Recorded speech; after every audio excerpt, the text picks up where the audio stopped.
বাংলাদেশের সাথে সম্পর্ক শক্তিশালী করতে চায় চীন, ভারত ও পাকিস্তান। দেশগুলোর রাষ্ট্রদূত, হাই কমিশনাররা পররাষ্ট্রমন্ত্রী ও প্রতিমন্ত্রীর সাথে সৌজন্য সাক্ষাতের পর একথা জানান। চীনের রাষ্ট্রদূত বলেন, বাংলাদেশ বা দক্ষিণ এশিয়ার সঙ্গে বেইজিংয়ের সম্পর্ক এই অঞ্চলের মানুষের উপকারের জন্য। এই সম্পর্ক তৃতীয় কোনো দেশের মাধ্যমে ক্ষতিগ্রস্ত হওয়া উচিত নয়। রবিবার বিভিন্ন দেশের রাষ্ট্রদূত, হাইকমিশনাররা নতুন পররাষ্ট্রমন্ত্রী, প্রতিমন্ত্রীর সাথে প্রথম সৌজন্য সাক্ষাৎ করতে আসেন পররাষ্ট্র মন্ত্রণালয়ে। সাক্ষাৎ শেষে চীনের রাষ্ট্রদূত জানান, প্রধানমন্ত্রীকে চীন সফরের আমন্ত্রণ জানানো হয়েছে। তিস্তা প্রকল্প নিয়ে বেইজিং আশাবাদী জানিয়ে তিনি বলেন, সবার আগে বাংলাদেশ নীতিতে পাশে থাকবে তার দেশ। China supports Bangladesh in pursuing its Bangladesh First policy. নতুন সরকারের বাংলাদেশ ফার্স্ট নীতি আমরা সমর্থন করি। তিস্তা প্রকল্প নিয়ে অনেকদিন ধরেই কাজ করছি আমরা। আজও সে প্রসঙ্গ উঠেছে। আশা করি বাংলাদেশ ইতিবাচক সাড়া দেবে।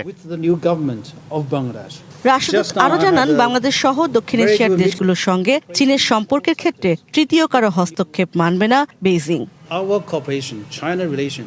বাংলাদেশ সহ দক্ষিণ এশিয়ার দেশগুলোর সঙ্গে চীনের সম্পর্কে কোনো তৃতীয় দেশের হস্তক্ষেপ মানবে না চীন।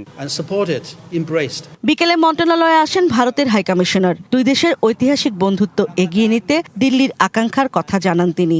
জানান, ভিসা সহ সব বিষয়ই আলোচনা হয়েছে পররাষ্ট্রমন্ত্রী, প্রতিমন্ত্রীর সঙ্গে।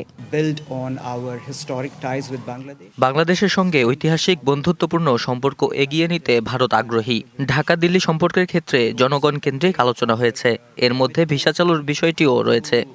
Support Democratic, progressive and inclusive Bangladesh.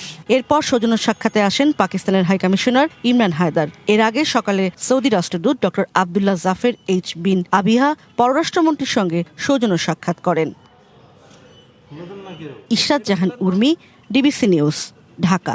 এবার নগদে পাচ্ছেন হেলিকপ্টার অফার, তাই কেনাকাটার পেমেন্ট নগদে করুন আর বুঝে নিন ২০০০ টাকারও বেশি ক্যাশব্যাক সহ হেলিকপ্টার রাইড। পেমেন্ট শুরু করুন আজই।